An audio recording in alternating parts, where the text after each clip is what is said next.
Assalamualaikum. Hi everyone. Okay, nama saya Nur Sakinah binti Muhammad Suzuri. Okay, jadi hari ni Kina nak share kat korang aplikasi PAK, pembelajaran abad ke-21 dalam cerita Adiwiraku. Okay, jadi sebelum kita nak go through apa usaha cikgu Sherry, apa sumbangan sekolah untuk menjayakan, memanusiakan pelajar. Okay, jadi Kina izinkan Kina untuk share dulu apa itu PAK. Okay, PAK ni adalah pembelajaran abad ke-21 di mana kita approach cikgu zaman sekarang kepada muridnya. Dalam pembelajaran ni kita tekankan kemahiran ilmu dengan nilai. Kita nak biar kita punya murid ada 3 nilai ni sebelum dia masuk alam dewasa dia orang. Macam tu. Kita ada beberapa kaedah, antaranya kita bagi projek kat dia orang and suruh dia orang buat sendiri. Kat situ kita tengah menggali dia punya potensi untuk mencungkil komunikasi dia orang, macam mana dia orang lead the group. Masa itulah. Jadi dalam cerita Adiwiraku ni, apa yang kita boleh aplikasikan adalah project based tu.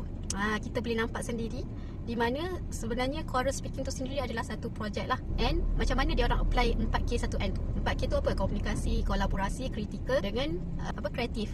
Maksud N tu nilai. Okay, jadi apa usaha cikgu Sherry ni dalam SMK Pinang Tunggal? Antaranya dia memperkenalkan insentif ganjaran prestasi. Contoh kita nampak Iqbal daripada tahun ABC, sebab dia seronok kumpul stiker, dia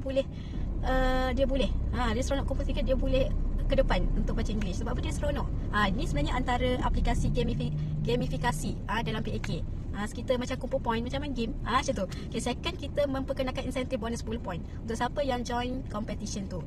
Okay, third, dia jadikan rumah dia tu sebagai tempat untuk student tu explore, baca English. Keempat, dia menjadikan choral speaking tu sebagai satu platform. Selain tu juga untuk tarik lebih ramai orang untuk pelajar-pelajar untuk join pertandingan tu, cikgu Sherry juga dia ada buat tawaran free makanan, dia ada tawarkan free transport untuk siapa yang ada masalah bajikan untuk transport. Lepas tu dia buat ice cream treat. Okay. And dia juga committed untuk pujuk dia punya student untuk join the competition Ajwad tu yang at the end. Okay.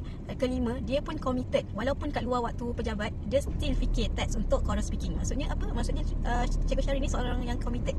Keenam, dia bagi support daripada awal, di mana dia tahu Alif ni kurang, so dia bagi satu line je. So dia kat sini dia macam bagi ikut kemampuan lah.